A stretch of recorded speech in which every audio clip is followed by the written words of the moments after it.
नमस्कार, आप सभी का स्वागत है हमारे चैनल धर्म विद्या में।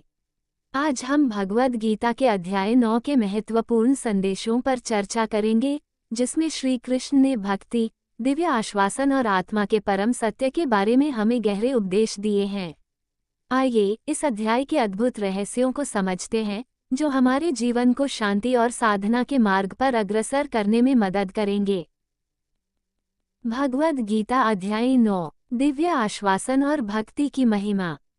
श्लोक 1। श्री भगवानुवाच, हे अर्जुन, मैं तुझे अब उस रहस्यमय ज्ञान और विज्ञान का उपदेश दूंगा, जिसके जानने पर तू समस्त पापों से मुक्त हो जाएगा।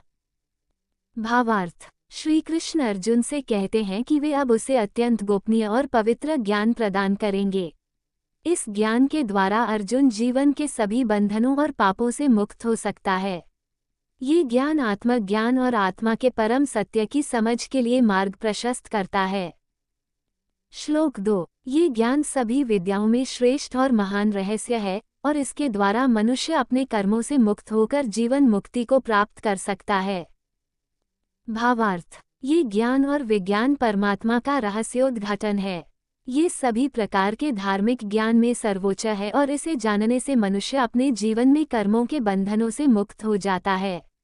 यह मुक्ति प्रदान करने वाला ज्ञान है, जो आत्मा को शांति की ओर ले जाता है।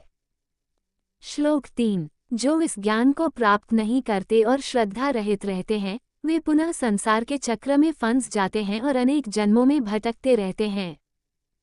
भावार्थ। श्री कृष्ण कहते हैं कि जो लोग इस ज्ञान में विश्वास नहीं करते, वे संसार के चक्र में बार बार जन्म लेते हैं और जीवन मरण के इस चक्र से मुक्ति नहीं पाते।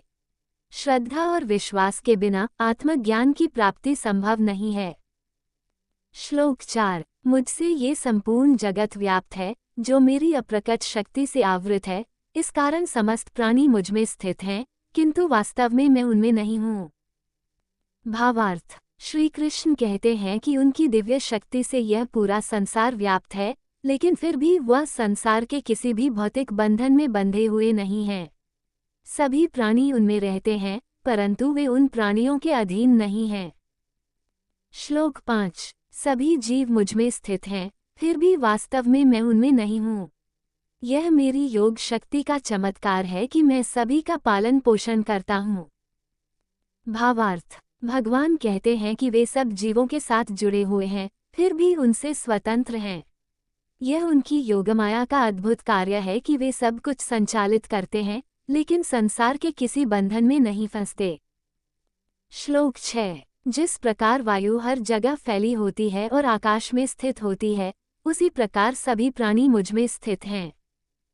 भावार्थ। श्री कृष्ण इस उदाहरण से समझाते हैं कि जैसे वायु आकाश में व्याप्त रहती है, उसी तरह ये सारा संसार उनसे जुड़ा हुआ है। भगवान की उपस्थिति हर जगह है, भले ही वे उनसे भिन्न हैं।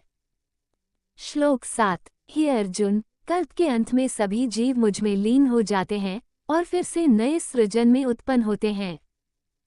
भावार्थ। श्री कृष्ण कहते हैं कि सृष्टि के अंत में सभी जीव उनमें समा जाते हैं, और जब नया सृजन होता है, तब वे पुनः संसार में आते हैं।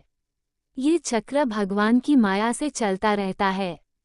श्लोक 8। मैं अपनी योगमाया की शक्ति से सृष्टि को बार बार उत्पन्न करता हूँ, जो मुझसे स्वतंत्र होकर इस संसार का संचालन करती है। भावार्थ। भगवान स्वयं अपनी माया से सृष्टि का निर्माण करते हैं, और यह प्रक्रिया उनके बिना किसी संलग्नता के चलती रहती है। वे इस सृष्टि में लिप्त नहीं होते।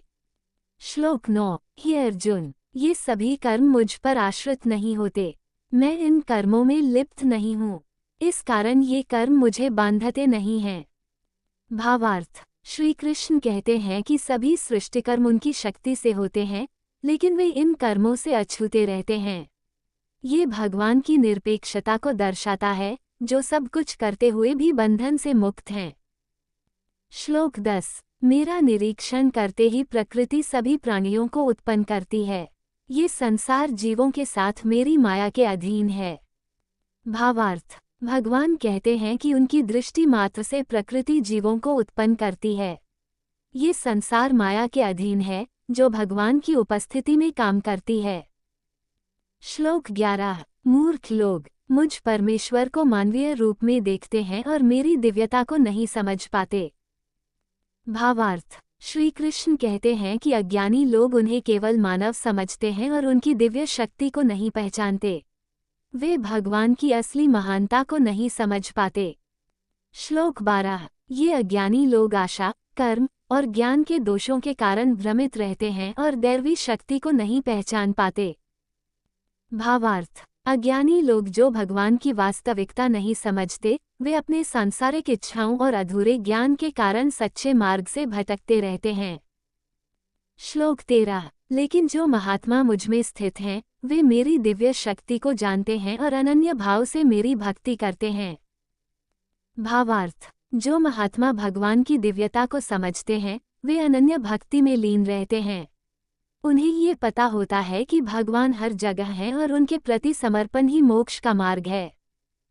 श्लोक 14। वे निरंतर मेरा गुणगान करते हैं, मुझमें एकीकृत होते हैं और मुझसे प्रीति रखते हैं। भावार्थ। सच्चे भक्त भगवान के नाम का सदा स्मरण करते हैं और उन्हें अपने जीवन का आधार मानते हैं। वे हर परिस्थिति में भगवान का प्रेम करते हैं। श्लोक 15। कुछ ज्ञानी मुझे समस्त प्राणियों में स्थित मानते हैं, कुछ मेरी आराधना में लीन रहते हैं और कुछ ज्ञान यज्ञ के द्वारा मेरी पूजा करते हैं। भावार्थ। भगवान को पूजने के अनेक रूप हैं। कुछ लोग सभी जीवों में भगवान को देखते हैं, कुछ ध्यान और उपासना से जुड़ते हैं, जबकि कुछ ज्ञान के मार्ग को अपनाते हैं। श्लोक 16। मैं वेदों का मंत्र हूँ, मैं यज्ञ हूँ, मैं औषधि हूँ, मैं मंत्र हूँ, मैं अग्नि हूँ और मैं ही इस सृष्टि का पालन करने वाला हूँ। भावार्थ। भगवान कहते हैं कि वे वेदों के ज्ञान, यज्ञ, औषधि और सृष्टि की सभी रूपों में स्थित हैं। वे ही इस संसार को संचालित करने वाले परम तत्व हैं। श्लोक 17। मैं इस जगत का पिता, माता, समर्थक और गुरु हूँ। मैं पवित्र ओंकार हूँ और मैं ही वेदों का ज्ञाता हूँ। भावार्थ। भगवान कहते हैं कि वे सृष्टि के पालनकर्ता, माता पिता और गुरु हैं। वे ही सृष्टि का आधार और वेदों का मूल हैं। श्लोक 18। मैं ही सृष्टि का मार्ग, पालनकर्ता और संहारक हूँ। मैं आश्रय, मित्र और शरण हूँ। भावार्थ। भगवान अपने अलग अलग रूपों में सृष्टि के सभी कार्यों को संपन्न करते हैं। वे मार्गदर्शक, मित्र और सहारा हैं, जो भक्तों को शरण प्रदान करते हैं। श्लोक 19। हे अर्जुन, मैं ही धूप में और वर्षा में स्थित हूँ। भावार्थ। भगवान सभी प्रकृति के तत्वों में मौजूद हैं। वे ही गर्मी, सर्दी, धूप और वर्षा का कारण हैं। श्लोक 20। वेदों के नियमों का पालन करने वाले, पवित्र यज्ञों के द्वारा मुझे पूजने वाले और स्वर्ग की इच्छा रखने वाले, वे सभी पुण्यात्माएं स्वर्ग को प्राप्त होती हैं। भावार्थ। श्री कृष्ण कहते हैं कि जो लोग वेदों के नियमों का पालन करते हैं और यज्ञों के माध्यम से उनकी पूजा करते हैं, वे स्वर्ग की प्राप्ति करते हैं। इन पुण्य कर्मों का फल उन्हें स्वर्ग की ऊंचाइयों तक पहुंचाता है। श्लोक 21। स्वर्ग में जाकर वे लोग दिव्य सुख भोगते हैं, लेकिन जब उनके पुण्य समाप्त हो जाते हैं, तो वे पुनः धरती पर जन्म लेते हैं। भावार्थ। भगवान बताते हैं कि स्वर्ग में पुण्य कर्मों के फलस्वरूप सुख मिलता है, लेकिन वह स्थायी नहीं है। जब पुण्य समाप्त हो जाते हैं, तो व्यक्ति पुनः इस संसार में जन्म लेता है और सांसारिक चक्र में बंध जाता है। श्लोक 22। जो मेरे एकमात्र भक्त होते हैं और अनन्य भक्ति से मेरी आराधना करते हैं, उनके लिए मैं सभी आवश्यकताओं का ध्यान रखता हूँ। भावार्थ। श्री कृष्ण कहते हैं कि जो भक्त बिना किसी स्वार्थ के उन्हें पूर्ण समर्पण के साथ पूजते हैं, उनकी सभी आवश्यकताओं का ध्यान भगवान स्वयं रखते हैं। ऐसे भक्तों को भगवान का संरक्षण प्राप्त होता है। श्लोक 23। अन्य देवताओं की पूजा करने वाले भी, यदि श्रद्धा से पूजते हैं, तो वास्तव में मेरी ही पूजा करते हैं, लेकिन वे अज्ञान के कारण ऐसा नहीं समझते। भावार्थ। भगवान कहते हैं कि भले ही लोग अन्य देवताओं की पूजा करें, अगर वे पूरी श्रद्धा से करते हैं तो वो पूजा अंततः उन्हें भगवान को ही प्राप्त होती है, क्योंकि वे सभी देवताओं के स्रोत हैं। श्लोक 24। मैं सभी यज्ञों का एकमात्र भोक्ता और स्वामी हूँ। इसलिए जो लोग मुझे नहीं पहचानते वे पुनः जन्म और मृत्यु के चक्र में फंस जाते हैं।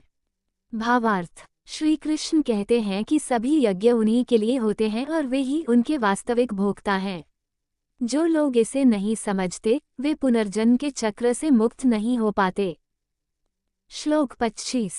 जो देवताओं की पूजा करते हैं वे देवताओं को प्राप्त होते हैं, जो पितरों की पूजा करते हैं वे पितरों को प्राप्त होते हैं, लेकिन जो मेरी पूजा करते हैं वे मुझे प्राप्त होते हैं। भावार्थ, भगवान बताते हैं कि भक्त की पूजा का लक्ष्य जहाँ होता है वहीं उसे गंतव्य प्राप्त होता है। जो उन्हें भगवान को पूजते हैं वे भगवान को प्राप्त करते हैं और मोक्ष की प्राप्ति होती है। श्लोक 26। यदि कोई मुझे पत्ते, फूल, फल या जल श्रद्धा से अर्पित करता है तो मैं प्रेम से उसका वह उपहार स्वीकार करता हूँ। भावार्थ, श्री कृष्ण कहते हैं कि उनकी सच्ची भक्ति के लिए बड़ी सामग्री की आवश्यकता नहीं होती। यदि कोई भक्त सच्चे हृदय से केवल एक पत्ता, फूल, फल या जल भी अर्पित करता है तो वे उसे प्रेमपूर्वक स्वीकार करते हैं। श्लोक 27। जो कुछ भी तू करता है, खाता है, यज्ञ करता है, देता है और जो तप करता है वह सब मुझे अर्पण कर। भावार्थ, भगवान अर्जुन से कहते हैं कि जो भी कर्म वह करता है, चाहे वह भोजन, यज्ञ, दान या तप हो, उसे भगवान को अर्पित करना चाहिए। ये समर्पण का मार्ग है जो भक्त को भगवान से जोड़ता है। श्लोक 28। इस प्रकार कर्म के बंधनों से मुक्त होकर और मुझे समर्पित होकर तू अनंत शांति प्राप्त कर सकेगा। भावार्थ, श्री कृष्ण कहते हैं कि सभी कर्म भगवान को अर्पित करने से व्यक्ति कर्मों के बंधनों से मुक्त हो सकता है और उसे मोक्ष की शांति प्राप्त होती है। श्लोक 29। मैं सभी जीवों के प्रति संभाव रखता हूँ। कोई मुझे प्रिय नहीं है और कोई मुझसे घृणा करने योग्य नहीं है, लेकिन जो मेरी भक्ति करते हैं वे मुझमें होते हैं और मैं उनमें हूँ। भावार्थ, भगवान कहते हैं कि वे सबके प्रति समान भाव रखते हैं और किसी के प्रति पक्षपात नहीं करते, लेकिन जो भक्त उन्हें सच्ची भक्ति से पूजते हैं वे भगवान के बहुत निकट होते हैं। श्लोक 30। यदि कोई व्यक्ति सबसे पापी भी हो और वो अनन्य भाव से मेरी पूजा करे तो उसे पवित्र मानना चाहिए, क्योंकि वह शीघ्र ही धर्मात्मा हो जाता है। भावार्थ, भगवान कहते हैं कि यदि कोई पापी व्यक्ति भी सच्चे हृदय से उनका भक्त बन जाए तो वह शीघ्र ही पवित्र हो जाता है। भगवान की भक्ति सभी को शुद्ध कर सकती है। श्लोक 31। वह शीघ्र ही धर्मात्मा बन जाता है और अनंत शांति को प्राप्त करता है। हे अर्जुन, मेरा भक्त कभी नाश को प्राप्त नहीं होता। भावार्थ, श्री कृष्ण बताते हैं कि सच्चा भक्त जल्दी ही पवित्रता और शांति को प्राप्त करता है। भगवान का भक्त कभी नाश को प्राप्त नहीं होता, वह भगवान की सुरक्षा में रहता है। श्लोक 32। हे पार्थ, चाहे स्त्रियां, वैश्य, शूद्र या अन्य व्यक्ति हों, वे सभी भी मेरी शरण में आकर परम गंतव्य को प्राप्त कर सकते हैं। भावार्थ, भगवान कहते हैं कि उनके लिए सभी समान हैं, चाहे उनका सामाजिक वर्ग कुछ भी हो।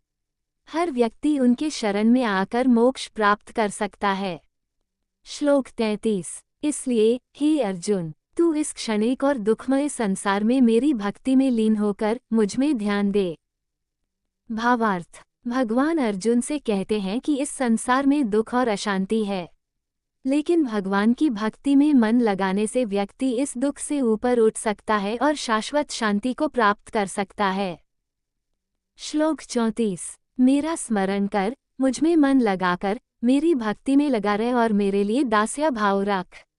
इस प्रकार तुम मुझमें ही निवास करोगे। भावार्थ, अर्जुन से भगवान कहते हैं कि उसे केवल भगवान में मन लगाना चाहिए और उन्हें ही अपने जीवन का आधार बनाना चाहिए।